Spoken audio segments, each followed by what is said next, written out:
저는 이수빈입니다. 29살이고 인테리어 디자이너로 일하고 있어요.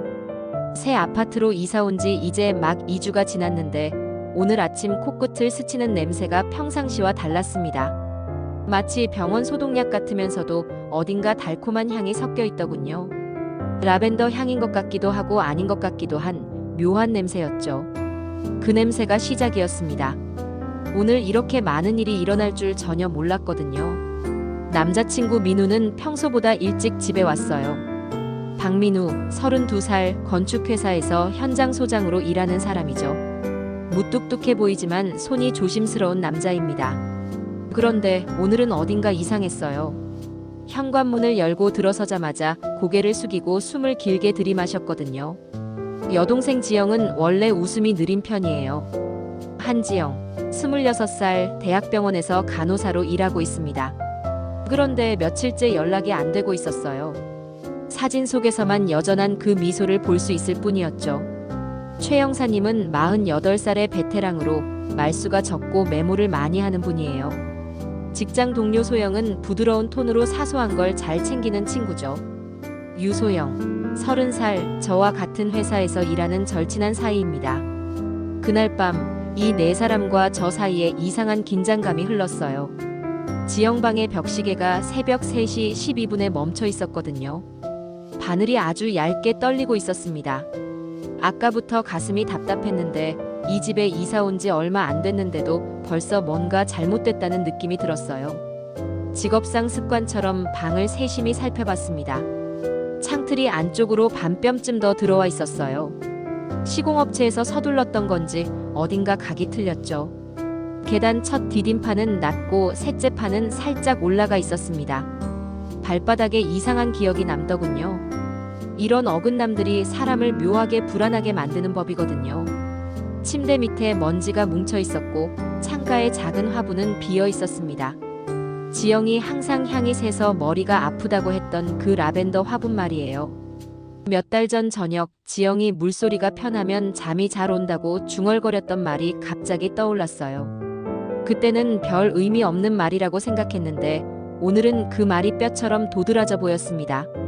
민우 손등에 얇은 상처가 있었어요. 방향이 일정하고 간격이 비슷했습니다. 싸움 자국 같지 않다고 생각했죠. 약 냄새가 희미하게 났어요. 소독을 한 지 얼마 안 된 상처 같았습니다. 민우는 저를 안심시키려는 듯 고개만 끄덕였어요. 말은 없었죠. 최 형사님이 찾아와서 신분증을 확인하고 방을 둘러봤습니다. 눈동자가 느리게 움직이며 시계 앞에서 오래 머물렀어요. 메모에 시간을 적고 창틀을 손톱으로 긁어보더군요. 나무가 부서지는 소리가 작게 났습니다. 최 형사님은 늘 그런 식이에요. 묻기 전에 보면서 질문을 고르는 분이거든요. 소영이 주방에서 물을 끓여 머그컵 2개를 내왔어요. 손에 쥔 컵의 열기가 불안하게 좋았습니다. 소영은 말없이 제 어깨를 눌러 앉히고 방금 끓인 물을 조금씩 따라줬죠. 그 손끝은 늘 같았어요. 빠르지 않고 과하지 않고 아주 조금 걱정이 섞여 있었습니다. 저는 혀끝을 대지 않으려고 입술만 적셨어요. 그리고 한 장의 얇은 봉투를 테이블 아래서 꺼냈습니다. 아침에 소파 틈에서 나왔던 봉투였어요. 겉면에 둥근 글씨로 제 이름이 적혀 있었죠. 저는 그 자리에서 열지 않았어요. 열면 돌아갈 수 없다는 생각이 목덜미를 붙들었거든요. 최 형사님은 봉투를 눈으로만 확인하고 고개를 끄덕였습니다. 나중에 라고 입모양으로 말했죠. 밤이 깊어지자 집이 조금씩 소리를 내기 시작했어요. 물 내려가는 소리 같은 게 벽 안쪽에서 났고 바람이 없는데도 커튼이 아주 조금 흔들렸습니다. 전등갓이 공기를 긁는 소리도 들렸죠. 그 소리들이 묶여 하나의 박자를 만들었어요. 3355 같은 묶음이었습니다. 멈춘 시계의 바늘이 아니라 집 자체가 시간을 세는 느낌이었어요. 긴장할 때 생기는 나쁜 습관으로 혀끝으로 앞니, 뒤를 천천히 훑었습니다. 그 사이에 과거 몇 장면이 어둠을 뚫고 올라왔어요. 병원 복도에서 지영이 찍었던 사진들, 비가 오던 저녁에 소영이 내어준 우산, 민우가 야근 때문에 놓쳤던 가족 식사들. 사소하다고 넘겼던 것들이 엉켜서 오늘로 몰려들었습니다. 자정 무렵 최 형사님이 다녀가고 현관이 잠잠해졌을 때였어요. 민우가 현관 앞에서 신발끈을 매다가 갑자기 멈췄습니다. 고개를 들고 아주 작은 목소리로 뭐라고 했어요. 저는 귀를 기울였고 단어가 또렷이 다가왔습니다. 내가 지영을 죽였다. 그 한 문장이었어요. 공기가 쪼개지는 소리가 들렸습니다. 소영이 컵을 내려놓는 소리와 동시였죠. 손이 떨리지 않은 사람은 아무도 없었어요. 저는 의자 모서리를 꽉 잡고 5을 셌습니다. 다시 셋을 셌어요. 숫자는 금방 지워졌지만 박자는 몸에 박혔죠. 민우의 얼굴은 이상하게 평온했어요. 오래 준비해온 문장처럼 보였거든요. 어깨가 움직이지 않았습니다. 민우가 거짓말을 할 때는 오른쪽 어깨가 아주 조금 들썩이거든요. 유치한 습관이지만 저는 알고 있었어요. 오늘은 어깨가 조용했습니다. 저는 그 자리에서 경찰서로 가자고 했습니다. 민우는 고개를 끄덕였고 소영은 신발을 신고 따라 나섰어요. 아파트 로비의 공기는 눅눅했고 엘리베이터의 거울이 우리를 낯설게 비췄습니다. 1층에서 문이 열리자 라벤더 향이 확 밀려왔어요. 없던 향이었죠. 빈 화분이 있는 집에서 향이 날 리가 없었거든요. 저는 뒤를 돌아봤고 계단참에 작은 흔적을 봤습니다. 흙이 한 줌 바닥에 타원형으로 번져 있었어요. 누군가 화분을 옮긴 자국 같았죠. 타원의 가장자리에서 물 얼룩이 동그랗게 겹쳐 있었습니다. 배수구가 막혔을 때 생기는 무늬와 비슷했어요. 그때 어딘가에서 물방울이 한 번 더 떨어졌습니다. 또박또박. 제 심장이 그 박자를 따라갔어요. 경찰서 로비는 늘 비슷합니다. 낡은 포스터, 삐걱한 의자, 늦은 시간에도 뜨거운 공기. 최 형사님이 먼저 와 있다는 게 이상했어요. 호출하지 않았는데 말이죠. 그분은 제가 들고 온 봉투를 보고 눈썹을 아주 조금 올렸습니다. 민우는 안내 데스크 앞에서 서류를 받아 이름을 적고 날짜를 적었어요. 펜촉이 끊기지 않고 미끄러졌죠. 준비된 손놀림이었습니다. 최 형사님은 자리를 옮기자고 했어요. 회의실 대신 옥상으로 올라가자고 하더군요. 민우가 자백하겠다고 말한 장소가 옥상이라서 그렇다고 했죠. 이유는 묻지 않았어요. 우리는 계단을 올라 철문을 밀었습니다. 바람이 앞으로 쏟아졌고 옥상 모서리마다 작은 화분들이 놓여 있었어요. 라벤더 2개, 허브 하나, 이름 모를 풀 하나. 라벤더 흙은 어제 손을 탄 것처럼 고르게 갈려 있었습니다. 향은 거의 없었어요. 대신 물소리가 또박또박 흘렀죠. 배수구 앞에 동그랗게 남은 얼룩과 한쪽으로 밀려난 흙. 제 눈은 그 자리에서 멈췄어요. 민우는 철제 난간 앞에 서서 바람을 한번 들이마셨습니다. 그리고 같은 문장을 말했어요. 내가 지영을 죽였다. 최 형사님은 메모에 시간과 장소를 적고 날씨를 적고 우리 셋의 위치를 작은 점으로 표시했습니다. 저는 손을 모으고 봉투를 가슴 아래 단단히 붙였어요. 종이 모서리가 갈비뼈를 콕 찔렀죠. 삶이 어떤 방향으로 꺾이고 있는지 그때 이미 어렴풋이 알았는지도 모르겠습니다. 옥상의 공기는 비슷한 냄새를 품고 있었어요. 라벤더인지 소독약인지 구분이 잘 안 되는 냄새 말이죠. 멈춘 바늘이 제 귀에서 다시 움직이기 시작했습니다. 틱 소리가 아니라 물 떨어지는 소리로요. 그 소리가 오늘의 기록이 되리라는 걸 저는 묘하게 직감했어요. 경찰서 옥상에서 내려온 뒤 공기는 달라져 있었습니다. 내가 지영을 죽였다는 민우의 말이 귓속에 맴돌았어요. 로비의 형광등은 어색하게 깜빡였고 유리문에 비친 제 얼굴은 다른 사람 같았어요. 소영은 제 옆에서 팔을 붙잡았고 손끝이 차갑게 젖어 있었습니다. 경찰 조사실로 들어갔을 때 최 형사님은 우리를 기다리고 있었어요. 긴 테이블 위에는 몇 장의 서류와 오래된 수첩이 놓여 있었죠. 최 형사님은 말없이 손짓했습니다. 민우가 의자에 앉았고 저는 그 옆에 앉았어요. 소영은 뒷자리에서 숨을 죽이고 있었죠. 자백 조서가 적히는 동안 시간은 이상하게 느리게 흘렀습니다. 펜이 종이를 긁는 소리만 났고 바깥에서는 전화벨이 울렸어요.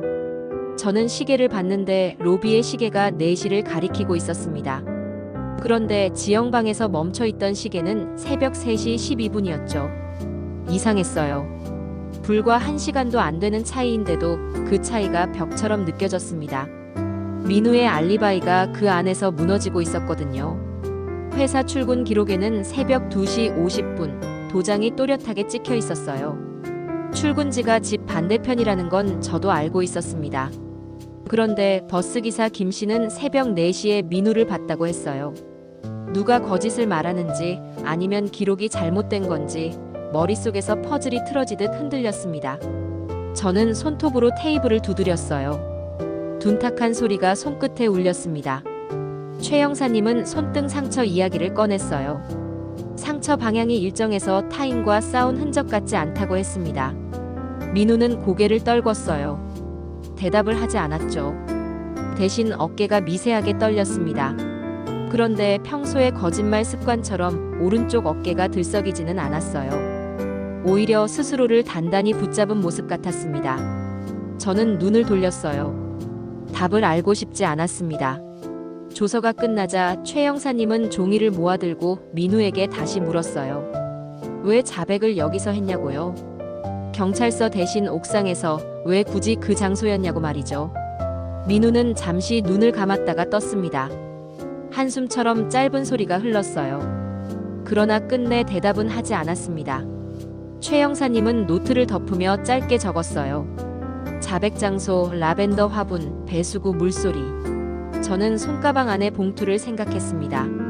지영이 남긴 글씨가 거기 있었어요. 열면 모든 게 바뀔 것 같았습니다. 그러나 손은 가방에 닿지 않았어요. 아직은 아니라고 스스로에게 말했습니다. 소영이 눈길을 주었지만 저는 피했어요. 조서 작성이 끝나고 복도로 나오자 창밖 하늘이 조금씩 밝아지고 있었어요. 새벽 5시를 넘기고 있었죠. 저는 현관 앞 벤치에 앉았습니다. 손바닥에 땀이 차올랐어요. 소영은 물을 사다 주면서 무심히 제 손등을 만졌습니다. 차가운 감촉이 편안했지만 동시에 낯설었어요. 휴대폰을 켜서 통화 기록을 확인했습니다. 지영과의 마지막 통화가 떠올랐어요. 밤 11시 48분. 그때 지영은 이상한 소리가 들린다고 했어요. 물이 떨어지는 것 같다고 방 안에 울린다고 말했죠. 목소리가 멀리서 들리듯 불분명했습니다. 그게 마지막이었어요. 갑자기 봉투를 꺼내 들었습니다. 종이의 결이 거칠게 느껴졌어요. 다시 넣으려 했는데 소영이 눈치챘습니다. 열어보지 않겠냐고 시선으로 묻는 것 같았죠. 저는 고개를 저었어요. 최 형사님이 다가와 서류 가방을 들고는 짧게 말했습니다. 아직 아니다. 증거가 더 필요하다.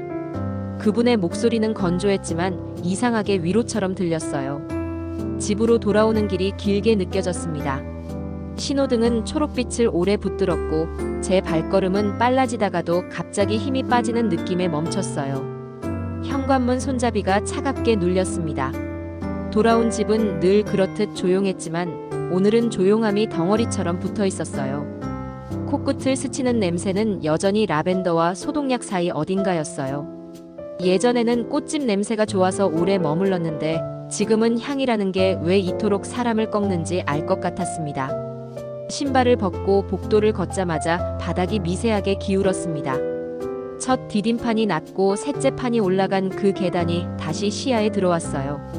목을 들면 천장이 아주 조금 더 낮아 보였습니다.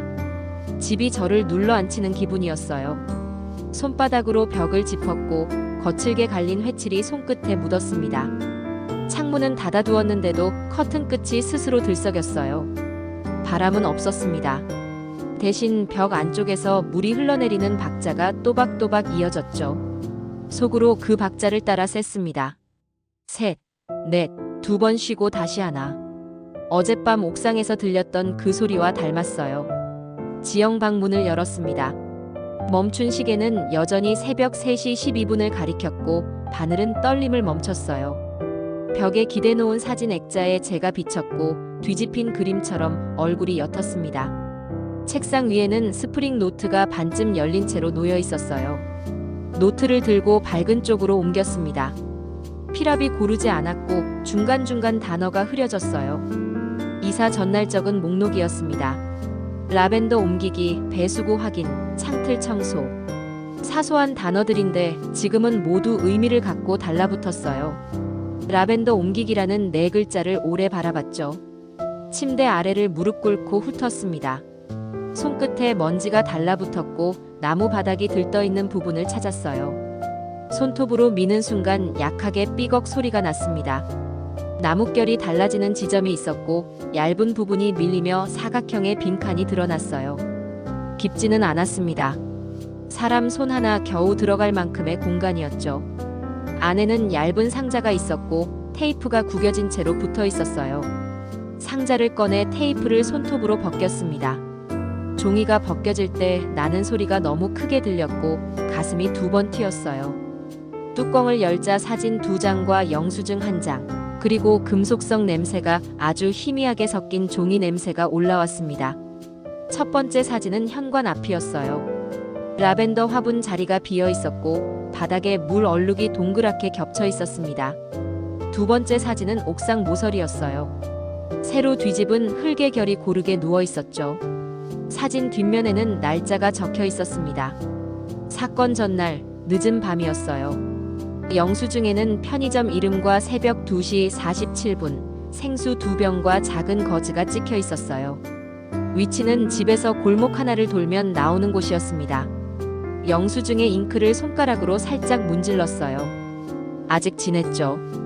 누군가를 위해 산 생수와 거즈. 그 조합이 민우의 손등 상처와 겹쳐졌습니다. 싸움이 아니라 자해에 가까운 자국. 스스로를 다독이려는 사람의 준비물. 저는 숨을 깊게 들이마셨습니다. 사진 속 그림자를 확대해 보려 했지만 손의 떨림 때문에 경계가 자꾸 흐려졌어요. 옥상 배수구 근처의 포인트들이 머릿속 지도로 다시 그려졌습니다. 둥근 얼룩, 밀려난 흙, 물방울의 일정한 간격. 지영이 마지막 통화에서 말했던 물소리. 편지에서 읽었던 잠을 부르는 소리. 모든 것이 라벤더와 이어졌어요. 그런데 그 연결이 곧장 민우에게로만 향하지는 않았습니다. 소영의 얼굴이 떠올랐어요. 향이 강하면 머리가 아프다고 했던 기억. 말을 아끼던 눈빛. 편의점 영수증의 시간대. 우연이라고 부르기에는 정교한 조합이었습니다. 저는 그 생각을 담은 입술 틈으로 밀어내고 종이를 상자에 다시 넣었어요. 섣부른 결론은 오래가고 오래가는 의심은 사람을 망가뜨리니까요. 서랍을 열어 손전등을 꺼냈습니다. 낮인데도 불이 필요했어요. 벽과 바닥의 접합부를 따라 빛을 훑었고 문틀과 경첩에 붙은 먼지를 문질렀습니다. 문틀 아래에 낯선 스크래치가 보였어요. 얇고 곱게 일정한 간격으로 3개. 손톱이 아닌 금속이 스친 자국 같았습니다. 라벤더 화분에 금속 받침이 지나간 자리라고 가정하면 모양이 맞았어요. 화분은 옮겨졌고 그 과정에서 배수구 앞에 물이 고였고 그 물소리를 지영이 좋아했고 그래서 옥상은 밤마다 작은 파도처럼 울렸겠죠. 저는 그 상상을 한 줄씩 적었습니다. 생각을 적어두지 않으면 마음이 순식간에 흩어지니까요. 세탁실로 갔습니다. 바닥 배수구가 건조했어요. 물 자국이 오래전에 멈춘 모양이었죠. 대신 창틀 아래로 작고 둥근 흙 알갱이가 몇 개 굴러 있었습니다. 옥상 흙과 질감이 같아 보였어요. 손바닥에 올려 문질렀어요. 거칠고 가벼웠습니다.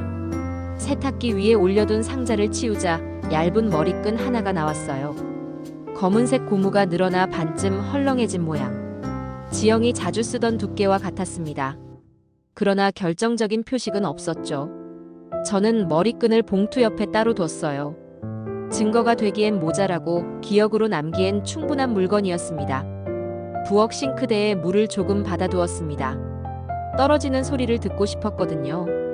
수도꼭지를 아주 조금만 틀어 물방울이 한 방울씩 떨어지게 했어요.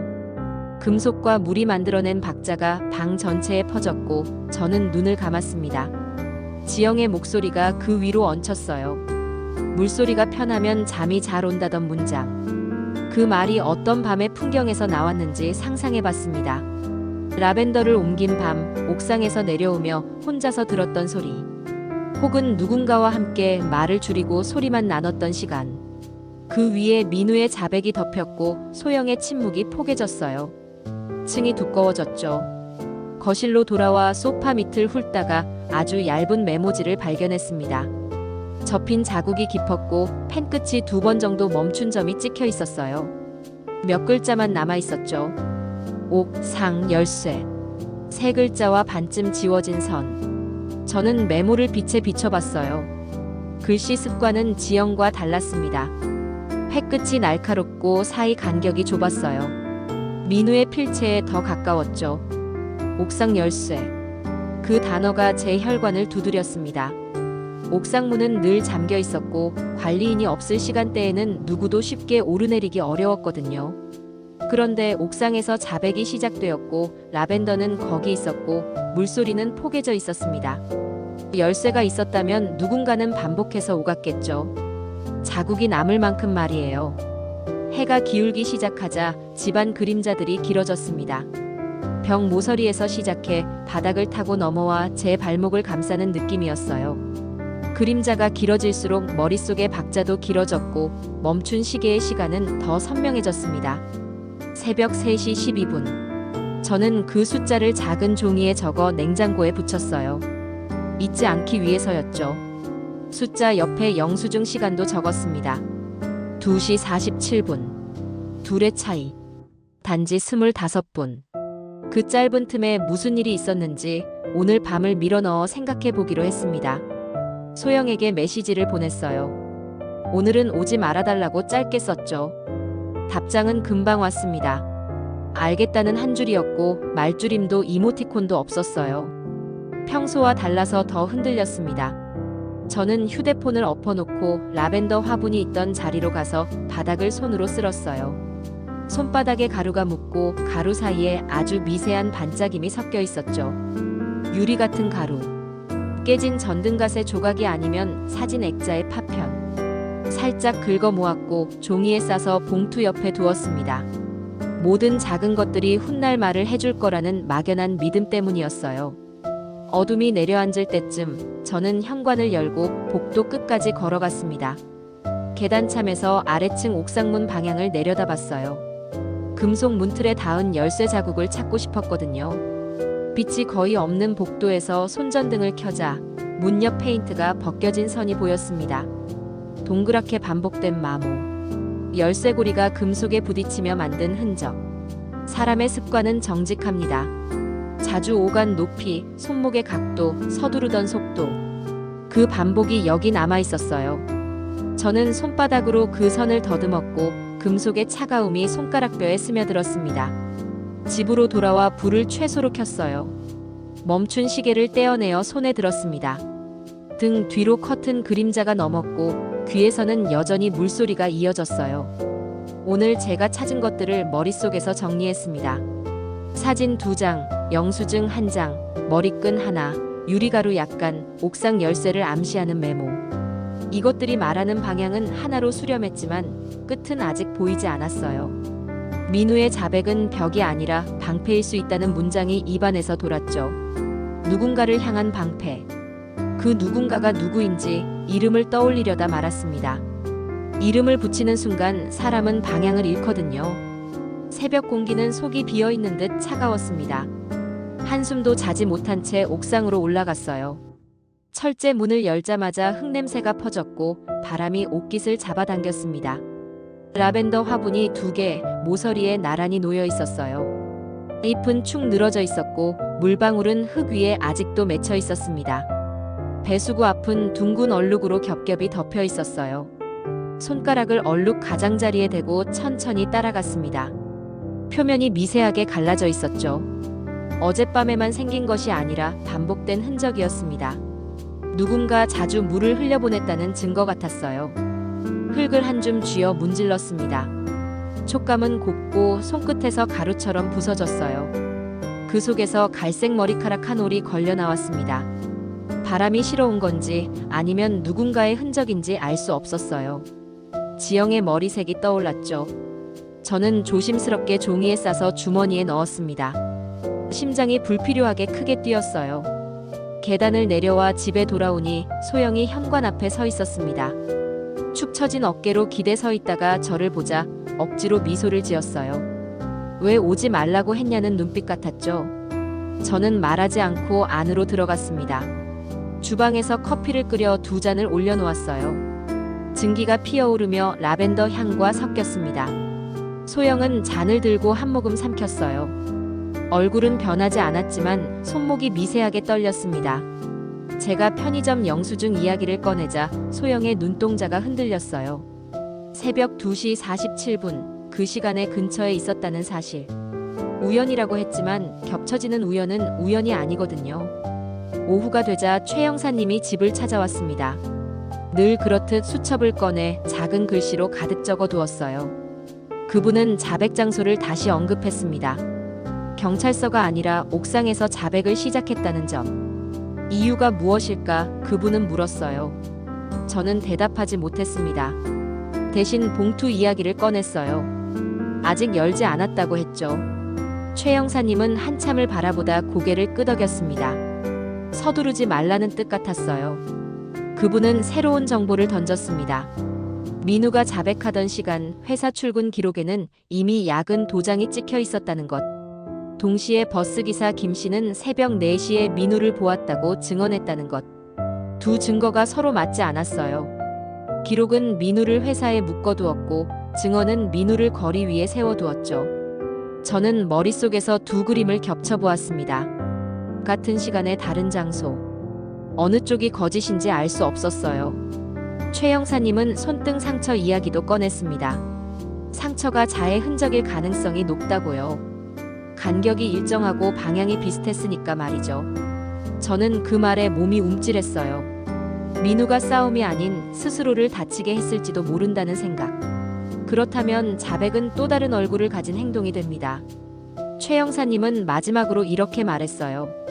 자백은 진실보다 더 큰 거짓일 수 있다고. 그 말이 제 귀에서 오래 울렸습니다. 그분이 떠난 뒤 저는 봉투를 꺼내 들었어요. 종이가 손바닥에서 이상하게 무거웠습니다. 지영의 글씨가 안에 잠들어 있다는 사실이 저를 흔들렸죠. 그러나 손가락은 접착선을 떼지 못했어요. 아직은 아니라고 제 안에서 목소리가 울렸습니다. 대신 봉투 옆에 세탁실에서 찾은 머리끈을 올려두었어요. 두 물건이 나란히 놓여 서로에게 말하는 것 같았습니다. 종이는 침묵하고 고무는 늘어난 채로 힘없이 놓여 있었어요. 해가 기울자 그림자가 길게 복도를 덮었습니다. 창문 유리에 제 얼굴이 겹쳤어요. 낯선 사람 같았습니다. 라벤더 향이 짙어졌고 머리가 아려왔어요. 귀에는 다시 물방울 소리가 들렸습니다. 일정한 간격, 또박또박. 멈춘 시계의 시간 새벽 3시 12분이 떠올랐어요. 저는 그 숫자를 종이에 적어 냉장고에 붙였습니다. 옆에는 편의점 영수증에 2시 47분도 적었어요. 불과 25분의 차이. 그 짧은 틈에서 무슨 일이 일어났을까? 그 물음이 오늘 밤 제 머리를 붙잡고 놓지 않을 것 같았습니다. 저는 거실 불을 줄이고 의자에 앉았어요. 봉투와 머리끈을 바라봤습니다. 그리고 작은 유리 가루를 떠올렸어요. 소파 밑에서 주웠던 반짝임. 라벤더 화분을 옮길 때 튀어나온 파편 같았습니다. 어쩌면 액자가 깨진 조각일지도 모르죠. 사소한 것들이 모여 하나의 그림이 될 때 저는 그 그림을 두려워합니다. 아직 완성되지 않았는데도 벌써 날카로운 윤곽을 드러내고 있으니까요. 서랍에서 손전등을 꺼내 들었습니다. 현관 복도를 따라 빛을 비췄어요. 옥상 문틀 옆에 반복된 마모가 보였습니다. 열쇠고리가 금속에 부딪혀 생긴 동그란 흔적. 자주 오르내린 손길이 만든 흔적이었어요. 민우의 필체로 보이는 옥상 열쇠 메모가 떠올랐습니다. 열쇠가 있었다는 뜻. 자백은 우연한 장소가 아니라 이미 준비된 무대였을지도 모른다는 생각이 들었어요. 방으로 돌아와 멈춘 시계를 벽에서 떼었습니다. 손바닥 위에 올리니 바늘이 움직이지 않았어요. 저는 시계를 귀에 대보았습니다. 아무 소리도 없었어요. 그런데 이상하게도 제 안에서는 여전히 박자가 울리고 있었습니다. 물방울이 천천히 떨어지는 소리. 그 소리 위에 민우의 말이 겹쳤어요. 내가 지영을 죽였다. 그리고 지영의 편지에 적힌 마지막 줄이 떠올랐습니다. 두 문장이 서로를 향해 맞부딪히며 제 안에서 맴돌았어요. 카페 유리창은 늦은 오후 햇빛을 반사해 눈을 찔렀습니다. 사람들은 드문드문 앉아 있었고 커피 머신의 증기 소리가 규칙적으로 터져 나왔어요. 저는 창가에 앉아 소영을 기다렸습니다. 손바닥에 땀이 차올라 종이컵을 괜히 만지작거렸어요. 오래 기다리지 않아도 소영은 나타났습니다. 단정한 셔츠에 머리를 단정히 묶고 늘 그렇듯 차분한 얼굴이었어요. 의자에 앉은 순간 소영은 제 눈을 피하지 않았습니다. 그 눈빛이 오늘은 유난히 낯설었어요. 저는 먼저 말을 꺼냈습니다. 지영을 예전부터 알았냐고요. 소영은 잠시 멈칫하다가 그렇다고 했어요. 몇 년 전 디자인 프로젝트에서 알게 됐다고 했습니다. 그때는 별 의미 없는 인연이었지만 기억은 남았다고 했죠. 저는 목이 말라 물을 삼켰어요. 지영이 한 번 말한 적 있었습니다. 목소리가 예쁜 선배가 있다고. 이름은 말하지 않았지만 지금 보니 소영이었어요. 가슴이 묘하게 저려왔습니다. 소영은 손가락으로 머그컵의 손잡이를 천천히 돌렸어요. 입술이 미세하게 떨렸습니다. 저는 주저하지 않고 물었어요. 사건이 있던 날 밤 어디에 있었냐고. 소영은 망설임 없이 대답했습니다. 회사에 있었고 늦게까지 일했다고 했어요. 편의점에서 간단히 음료를 샀다고도 했죠. 저는 손에 쥔 영수증을 떠올렸습니다. 새벽 2시 47분 생수 2병과 거즈. 편의점 위치는 집 근처였어요. 우연이라 말했지만 그 시간이 너무 또렷했습니다. 제 귀가 그 단어를 거부했어요. 우연이라는 말은 오늘따라 칼처럼 날카로웠습니다. 소영의 얼굴을 보았어요. 눈동자는 흔들리지 않았습니다. 그러나 저는 그 평온이 오히려 불안했어요. 말과 마음이 같은 방향을 보지 않을 때 사람은 오히려 고요해지니까요. 소영은 저를 똑바로 보며 한마디 했습니다. 미안하다. 이유를 묻기도 전에 제 마음이 덜컥 내려앉았어요. 어떤 미안함인지 어떤 대상인지 설명하지 않았어요. 그러나 그 한마디로 충분했습니다. 저는 봉투 이야기를 꺼냈어요. 아직 열지 않았다고. 소영은 잠시 고개를 끄덕였습니다. 그리고 눈길을 피하지 않은 채 물었어요. 무섭지 않냐고. 그 말이 제 안을 흔들었습니다. 저는 대답하지 않았어요. 커피 향이 라벤더 향과 섞여 머리를 무겁게 짓눌렀어요. 혀끝에서 쓴맛이 오래 남았습니다. 대화를 마치고 밖으로 나왔어요. 하늘은 흐려져 있었고 비가 올 듯 말 듯 했습니다. 강가를 따라 걸었어요. 바람이 세차게 불지도 않았는데 제 몸은 이유 없이 떨렸습니다. 소영은 옆에서 침묵을 지켰어요. 발걸음은 저와 맞췄지만 호흡은 다르게 흘렀습니다. 저는 소영에게 물었어요. 라벤더 향을 좋아하냐고. 소영은 잠시 망설이다가 머리가 아프다고 했습니다. 그 말은 지영이 했던 말과 똑같았어요. 순간 숨이 멎는 것 같았습니다. 머릿속에서 지영의 목소리와 소영의 목소리가 겹쳤어요. 저는 아무 말도 하지 못한 채 걸음을 멈췄습니다. 강물 위로 빛이 번져 내려앉았어요. 물결이 부서지며 소리를 냈습니다. 물소리. 지영이 마지막 통화에서 말했던 그 물소리와 닮았어요. 저는 귀를 막고 싶었지만 손이 올라가지 않았습니다. 그 소리가 저를 붙잡고 있었거든요. 집으로 돌아오는 길, 소영은 끝까지 말을 아꼈어요. 작별 인사를 할 때조차 평온한 얼굴이었습니다. 그러나 저는 그 평온이 더욱 무서웠어요. 문을 닫고 혼자가 되자 숨이 거칠게 몰아쳤습니다. 의자에 앉아 봉투를 손에 쥐었어요. 종이가 더 무겁게 느껴졌습니다. 소영의 그림자가 제 안 깊숙이 번져 있었거든요. 저는 결심했습니다. 오늘 밤 봉투를 열겠다고. 더는 미룰 수 없었어요. 밤이 내려앉은 뒤에야 마음이 조금 가라앉았습니다. 방 안을 느리게 한 바퀴 돌고 창문 틈을 막았어요. 커튼을 두 겹으로 겹쳤습니다. 소리를 줄이려는 의식 같았죠. 테이블 위에 봉투를 올려두고 의자를 끌어당겼어요. 손바닥으로 종이의 결을 쓸었습니다. 모서리가 살결을 눌러오는 느낌이 묘하게 안심이 되었어요. 숨을 한 번 길게 마시고 가위를 들었습니다. 날이 종이 위로 미끄러질 때 얇은 비명이 났어요. 금세 조용해졌고 안쪽에서 종이 냄새와 잉크 냄새가 함께 올라왔죠. 저는 그 냄새를 한 번 더 들이마셨어요. 마음이 내려앉는 소리가 귓속에서 났습니다. 편지는 둥근 글씨였어요. 첫 줄은 제 이름으로 시작했습니다. 마지막 줄은 민우의 이름으로 끝났어요. 그 사이가 넓었습니다. 문장과 문장 사이에 공백이 크게 벌어져 있었죠. 지영의 습관이에요. 미간을 찌푸리고 생각을 길게 끌던 모습이 떠올랐습니다. 첫 문장은 부탁이었어요. 누군가를 미워하지 말아달라고요. 그 다음은 고백이었죠. 라벤더를 옮겼다고요. 향이 머리를 아프게 해서 옥상으로 옮겼고 물소리가 있으면 잠이 온다고 했습니다. 옥상 배수구 앞에 화분을 두고 물을 살짝 흘렸다고 적혀 있었어요. 물방울 떨어지는 박자를 듣는 게 좋았다고요. 읽는 제 손끝이 저려왔습니다. 문장 사이사이에 작은 찍힘이 있었어요.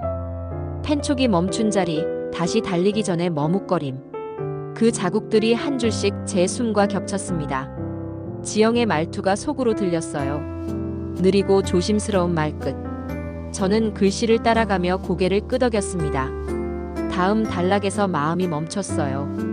어젯밤 옥상에서 누군가와 마주 앉아 있었다는 말. 이름은 쓰지 않았고 대신 고마웠다고만 적었습니다. 다정했지만 조심스러웠다고요. 라벤더 향이 진해서 머리가 조금 아팠다고 쓰여 있었어요. 그 문장을 읽는 순간 소영의 얼굴이 떠올랐습니다. 강가에서 했던 말. 향이 강하면 머리가 아프다는 표정 없는 대답. 제 심장이 그때 한번 크게 꺾였어요. 편지 안에는 낡은 지하철표가 한 장 들어 있었습니다. 표면이 반쯤 벗겨져 역 이름이 흐릿했어요. 날짜는 사건 전날로 찍혀 있었죠. 잉크가 번져 숫자 하나가 반쯤 사라져 있었습니다. 손톱으로 살살 문질러 보니 더 흐려졌어요. 쓸모없는 행동이었죠. 하지만 멈출 수 없었습니다. 표의 뒷면에는 연필로 작은 선이 2개 그어져 있었어요. 일정한 간격. 누구에게 건네며 표시한 흔적일까요? 저는 표를 바닥에 내려놓고 빛을 기울였습니다. 다른 모서리가 마치 방향을 가리키는 화살처럼 보였어요. 눈이 그 화살을 따라가다가 멈췄습니다. 찬장이었어요. 찬장 위에 놓아둔 작은 상자를 꺼냈습니다. 사용할 일이 없던 자질구레한 것들이 들어있는 상자였어요. 병뚜껑, 고무줄, 낡은 동전. 그 사이에서 낯선 열쇠 하나가 손끝에 걸렸습니다. 크지 않았고 머리 부분에 바늘같이 얇은 흠집이 3줄 있었어요. 복도 문틀에서 본 스크래치와 같은 높이, 같은 방향이었습니다. 옥상 열쇠라는 메모가 머리를 스치고 지나갔어요. 저는 열쇠를 쥐고 손바닥 안에서 굴렸습니다. 금속이 체온을 조금씩 얻어 따뜻해졌어요. 편지로 돌아왔습니다. 다음 문장은 짧았어요. 제게 일렀습니다. 무슨 일이 있어도 놀라지 말자고요. 사람은 놀라면 멈춘다고요. 멈추면 떠날 타이밍을 놓친다고 했습니다. 그 문장이 가슴 깊이 박혔어요. 지영이 무엇에서 떠나려 했는지 저는 아직 모르겠습니다. 그러나 떠나려는 마음이 있었음을 안 순간 민우의 자백이 다른 색으로 보였어요. 보호라는 단어가 입안에서 천천히 부풀었습니다. 편지의 끝부분에서 글씨는 더 작아졌어요. 종이 아래쪽으로 갈수록 필압이 약해졌고 획이 얇아졌습니다. 피곤했을까요? 아니면 망설였을까요? 마지막 줄 바로 위에 빈칸이 크게 벌어져 있었어요. 마치 무엇을 썼다가 지운 것 같은 흔적. 빛을 비추니 연필 자국이 옅게 남아 있었죠. 미안해. 이 3글자만 알아볼 수 있었어요. 문장인지 단어인지 애매했습니다. 살짝 닦아도 더 뚜렷해지지 않았어요. 저는 그 빈칸을 손가락으로 덮었습니다. 빈칸은 문장만큼 많은 말을 하죠. 마지막 줄은 민우에게였어요. 부탁이었습니다. 내가 없더라도 나를 미워하지 말아달라. 지켜달라. 지켜야 할 사람이 누구인지 이름은 없었어요. 민우를 지켜달라던 마지막 문장과 서로 얽히며 제 안에서 소리가 났습니다. 2개의 지켜달라가 마주보며 서 있었어요. 그 사이에 제가 있었죠. 저는 고개를 푹 숙였고 뺨이 종이에 닿았습니다. 종이가 미지근했어요. 눈을 감자 물방울 소리가 더 또렷해졌습니다. 배수구를 통과하는 소리 같은 낮은 울림이 바닥 밑에서 올라왔어요. 새벽녘에 휴대폰이 떨렸습니다. 진동이 손바닥을 타고 올라와 팔목을 건드렸어요. 눈을 뜨니 방 안은 파랗게 아직 어두웠습니다. 번호를 보기도 전에 누군지 알았어요. 최 형사님이었습니다. 목소리는 낮고 단단했어요. 옥상 배수구를 정리하다가 무언가가 나왔다고 했습니다. 머리끈 하나와 귀걸이 한 짝, 별 모양의 작은 은색. 그 단어들이 귀를 통과해 가슴에 박혔어요. 지영의 귀를 떠올렸습니다. 머리카락을 넘길 때마다 반짝이던 그 별. 얇은 빛이 고정된 점처럼 흔들리지 않던 그것. 눈꺼풀이 스스로 닫히려 했고 저는 억지로 열었어요. 현관을 나서며 신발끈을 2번 묶었습니다. 손끝이 얼음처럼 굳어 있었어요. 복도 끝에 창문은 김이 서려 흐릿했습니다. 계단참에서 바닥에 동그스름한 물 얼룩을 봤어요. 밤새 마르지 않은 모양이었죠. 옥상 철문을 밀자 금속이 끼익하고 울었습니다. 공기가 차갑고 얇았어요. 가슴 깊숙이 들어가는데도 무게가 없었습니다. 라벤더 화분 2개가 모서리에 나란히 놓여 있었고 잎은 축축하게 힘이 빠져 고개를 숙였어요. 배수구 앞은 둥근 얼룩이 겹겹이 앉아 있었고 물방울은 여전히 똑똑 떨어지고 있었죠. 현장 표시 테이프는 바람에 크게 흔들리지 않았어요. 바람이 없었으니까요. 대신 사람의 숨이 겹겹이 쌓여 따뜻한 기운이 낮게 맴돌았습니다. 투명 비닐 안에 든 귀걸이가 햇빛 없는 아침에도 작게 반짝였어요. 별 모양의 끝이 아주 미세하게 닳아 있었습니다. 오래 찬 흔적이었죠. 지영이 길게 통화할 때 귀에 걸쳐 2 손으로 가끔 만지던 버릇이 떠올랐어요. 그 장면이 너무 선명해서 속이 뒤틀렸습니다. 가까운 쪽 화분 흙 위에는 작은 자국들이 불규칙하게 찍혀 있었어요. 엄지손톱이 눌러 남길 법한 깊이. 누군가 밤마다 물을 흘리고 손끝으로 흙을 다듬고 물방울이 흐를 통로를 만들어놨던 사람의 감각이 느껴졌습니다. 최 형사님은 수첩을 펼쳐 짧은 줄을 몇 개 더 그었어요. 그분의 그림은 늘 단순했죠. 위치와 시간과 박자. 저도 그 옆에서 숨을 세어보았습니다. 3, 4, 2번 쉬고 다시 하나. 물방울의 간격이 일정했어요. 편지의 공백과 흡사했죠. 귀걸이는 증거라 부르기엔 모자랐습니다. 혈흔도 지문도 없었어요. 그러나 사라진 사람의 그림자를 확인하기엔 충분했죠. 저는 비닐 너머의 반짝임을 오래 바라봤어요. 반쪽만 남은 별은 생각보다 더 쓸쓸했습니다. 민우의 얼굴이 머릿속에서 떠올랐어요. 자백하던 옥상 난간 앞에 어깨. 움직이지 않던 그 어깨. 거짓말할 때 오른쪽 어깨가 들썩이는 습관은 그날 나오지 않았습니다. 그는 거짓을 말하는 방식으로 진실을 지키고 있었어요. 자백은 벽이 아니라 방패였다고 그 생각이 오늘은 더 또렷했습니다. 방패는 누군가를 향해 들려 있어야 의미가 있죠. 누구였을까요? 이름을 떠올리는 순간 마음속 무게가 쏠렸어요. 지영의 편지 마지막 줄이 동시에 떠올랐습니다. 지켜달라. 문장 둘이 서로를 향해 서 있었어요. 민우의 문장과 지영의 문장. 그 사이에 제가 얇게 끼어 있었죠. 면회실의 유리는 두껍고 투명했습니다. 그 투명함이 오히려 장벽처럼 느껴졌어요. 민우는 의자에 앉아 있었습니다. 32의 얼굴은 피곤했지만 눈빛은 묘하게 맑았어요. 저는 의자에 앉아 손을 들었습니다. 민우는 천천히 고개를 저었어요. 하지 말라는 뜻이었죠. 입술은 움직이지 않았지만 말이 다 들렸습니다. 최 형사님이 구석에서 서류를 넘기고 있었어요. 증거가 부족하다고 말했습니다. 영장은 기각될 거라고요. 그러나 민우는 자백을 철회하지 않았어요. 저는 손바닥을 유리에 붙였습니다. 차가운 감촉이 뼈 속까지 스며들었어요. 민우의 손은 움직이지 않았습니다. 대신 눈으로 말했어요. 지켜야 한다고. 제가 묻지 않아도 대답이 정해져 있는 눈빛이었습니다. 저는 목이 막혀 아무 소리도 내지 못했어요. 그 순간 편지의 마지막 줄이 떠올랐습니다. 지켜달라. 지영이 남긴 부탁이자 민우가 붙잡은 사명. 문장들이 겹겹이 쌓여 제 가슴을 눌렀어요. 면회실을 나오자 소영이 기다리고 있었습니다. 낯빛은 평온했지만 어딘가 힘이 빠져 있었어요. 강가를 걸으며 소영은 조용히 말했습니다. 미안하다고. 그 미안함이 누구를 향한 건지, 어떤 사건을 향한 건지 저는 묻지 않았어요. 물어버리면 이름이 생기고 이름이 생기면 되돌릴 수 없게 되니까요. 강물 위로 불빛이 부서졌습니다. 물소리가 일정하게 이어졌어요. 지영이 좋아하던 그 리듬. 소영의 어깨가 제 쪽으로 조금 기울었습니다. 저는 발걸음을 맞췄어요.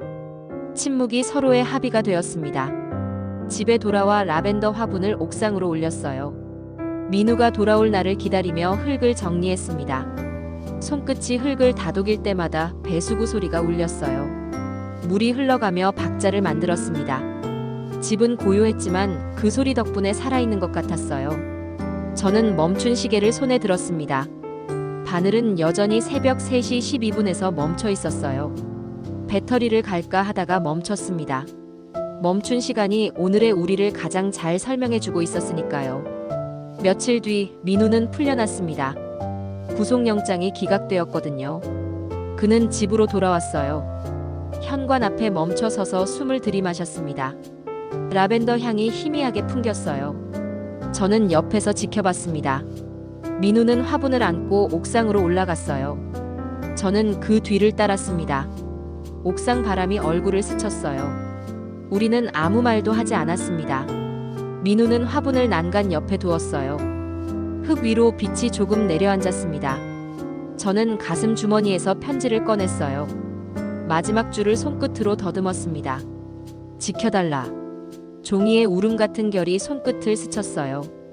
민우는 고개를 들어 저를 보았습니다. 눈이 고요했어요. 저는 고개를 끄덕였습니다.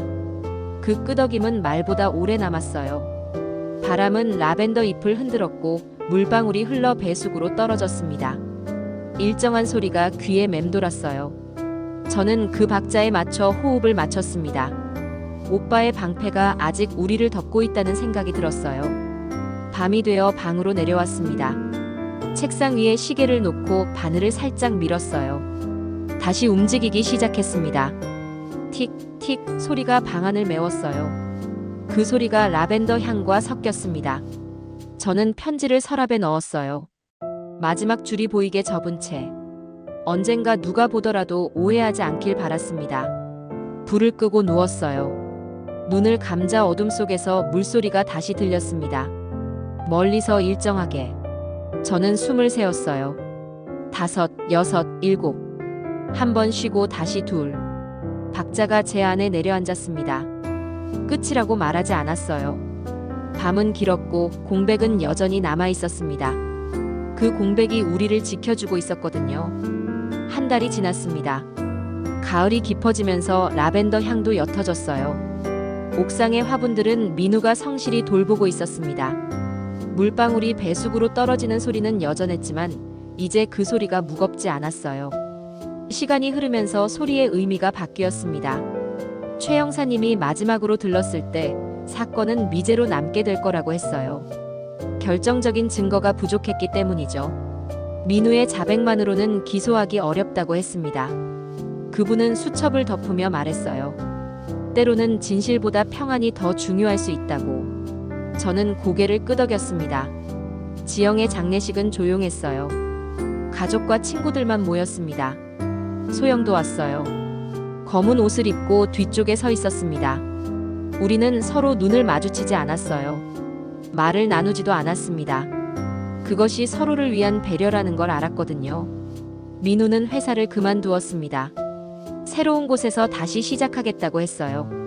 저도 그게 좋다고 생각했습니다. 이 집에서, 이 동네에서 너무 많은 기억들이 붙어 있었거든요. 새로운 곳에서는 멈춘 시계도 다시 움직일 수 있을 것 같았어요. 이사를 준비하면서 지영의 물건들을 정리했습니다. 옷장 깊숙이 숨겨둔 일기장을 발견했어요. 마지막 페이지에는 이렇게 적혀 있었습니다. 언니에게 미안하다고. 좋은 사람을 힘들게 했다고. 그 사람이 누구인지는 적혀 있지 않았지만 저는 알 수 있었어요. 소영에 대한 이야기였습니다. 지영이 소영을 좋아했고 소영도 지영을 아꼈지만 둘 사이에는 넘을 수 없는 선이 있었던 것 같아요. 나이 차이, 상황의 복잡함, 여러 가지 이유들이 있었겠죠. 지영은 그 마음을 혼자 간직하다가 지쳐갔던 것 같습니다. 마지막 밤 옥상에서 소영과 마주 앉아 이야기를 나누었을 거예요. 지영이 자신의 마음을 고백했고 소영은 그 마음을 받아줄 수 없다고 했을 겁니다. 그 대화가 어떻게 끝났는지, 정확히 무슨 일이 일어났는지는 아무도 모를 거예요. 하지만 결과는 돌이킬 수 없는 것이 되어버렸습니다. 민우의 자백은 소영을 보호하기 위한 것이었어요. 지영의 편지에 적힌 마지막 부탁, 지켜달라는 말. 그것은 소영을 지켜달라는 뜻이었을 거예요. 민우는 그 부탁을 지키려 했던 겁니다. 자신이 희생되더라도 말이죠. 새 집으로 이사하는 날, 저는 마지막으로 옥상에 올라갔습니다. 라벤더 화분은 이미 새 주인이 가져갔어요. 배수구는 말라 있었고 물소리도 들리지 않았습니다. 그 자리에 서서 하늘을 올려다봤어요. 구름이 빠르게 지나가고 있었습니다. 민우가 아래서 불렀어요. 이제 갈 시간이라고. 저는 고개를 끄덕이고 계단을 내려갔습니다. 새 집은 이 아파트에서 1시간 거리에 있어요. 지영의 기억들과는 조금 떨어진 곳에서 새로 시작하려고 합니다. 이사짐 차에 올라타기 전 소영에게서 메시지가 왔어요. 행복하라는 짧은 문장이었습니다. 저는 답장하지 않았어요. 대신 메시지를 읽고 삭제했습니다. 어떤 작별은 말보다 침묵이 더 깊거든요. 새 집에 도착해서 첫 번째로 한 일은 시계를 걸어두는 것이었어요. 새로 산 벽시계였습니다. 초침이 정확하게 움직였어요. 틱, 틱 소리가 방 안을 채웠습니다. 이제는 시간이 멈추지 않을 거라는 다짐 같았어요. 민우는 새 직장을 구했습니다. 작은 건축사무소였지만 사람들이 좋다고 했어요. 저도 새로운 프로젝트를 시작했습니다. 펜션 인테리어 설계였는데 바다가 보이는 곳에 지을 예정이라고 했어요. 물소리를 들으며 휴식을 취할 수 있는 공간을 만들고 싶다고 클라이언트가 말했을 때 저는 잠시 망설였습니다. 하지만 곧 마음을 다잡았어요. 물소리가 모두 슬픈 것은 아니니까요. 파도 소리는 치유가 될 수도 있고 새로운 시작을 알리는 신호가 될 수도 있거든요. 저는 그 프로젝트에 지영의 기억을 조금씩 담아넣기로 했습니다. 좋은 추억들만 골라서 말이에요. 지영의 편지는 새 집 서랍 깊숙이 넣어두었어요. 가끔 그리울 때 꺼내볼 생각입니다. 마지막 줄, 지켜달라는 문장을 읽으며 다짐할 거예요. 소영을 미워하지 않겠다고, 민우를 원망하지 않겠다고, 지영을 잊지 않겠다고. 겨울이 오면서 라벤더 향은 완전히 사라졌어요. 대신 새 집에는 다른 향이 맴돌기 시작했습니다. 커피 향, 빵 굽는 냄새, 민우가 좋아하는 향초의 은은한 향기. 새로운 냄새들이 새로운 기억들을 만들어가고 있었어요. 어느 날 저녁, 민우와 함께 산책을 하다가 작은 꽃집을 발견했습니다. 진짜 라벤더가 화분에 심어져 있었어요. 향이 생각보다 부드러웠습니다. 예전에 느꼈던 그 무거운 냄새가 아니었어요. 민우가 하나 사갈까 하고 물었을 때 저는 고개를 끄덕였습니다. 집에 돌아와 라벤더 화분을 창가에 두었어요. 물을 조금 주자 향이 은은하게 퍼졌습니다. 머리가 아프지 않았어요. 오히려 마음이 편안해졌습니다. 시간이 지나면서 같은 것도 다른 의미를 가질 수 있다는 걸 배웠어요. 밤에 잠자리에 들기 전 새 시계의 초침 소리를 들었습니다. 일정한 박자였지만 예전의 물방울 소리와는 달랐어요. 미래를 향해 흘러가는 소리 같았습니다. 저는 그 소리에 맞춰 숨을 고르며 눈을 감았어요. 꿈속에서 지영을 만났습니다. 지영은 웃고 있었어요. 예전의 그 느린 미소였습니다. 미안하다고 말하려는 저에게 지영이 고개를 저었어요. 괜찮다고, 이제 괜찮다고 말하는 것 같았습니다. 꿈에서 깨어났을 때 베개가 조금 젖어 있었어요.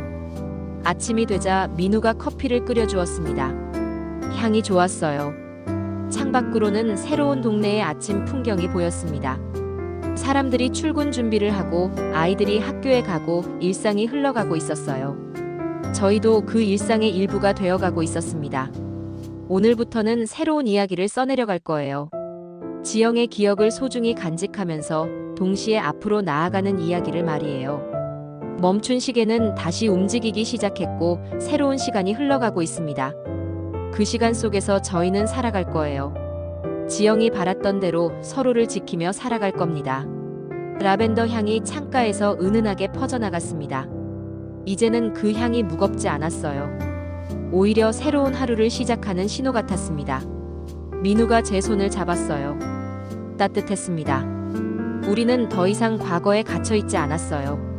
새벽 3시 12분에 멈춘 시계의 비밀은 이제 끝났습니다. 시간은 다시 흘러가고 있고 우리는 그 시간 속에서 새로운 추억을 만들어가고 있어요. 때로는 진실을 아는 것보다 서로를 지키는 것이 더 중요할 수 있다는 걸 배웠습니다.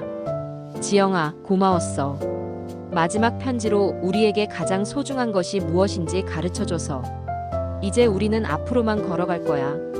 너의 마지막 부탁대로 서로를 지키면서 말이야. 새로운 시계의 초침이 또박또박 시간을 세어갑니다. 하나, 둘, 셋. 미래를 향해 흘러가는 시간의 소리. 저는 그 소리를 들으며 새로운 하루를 시작합니다. 멈춘 시계의 비밀은 이제 정말로 끝났어요.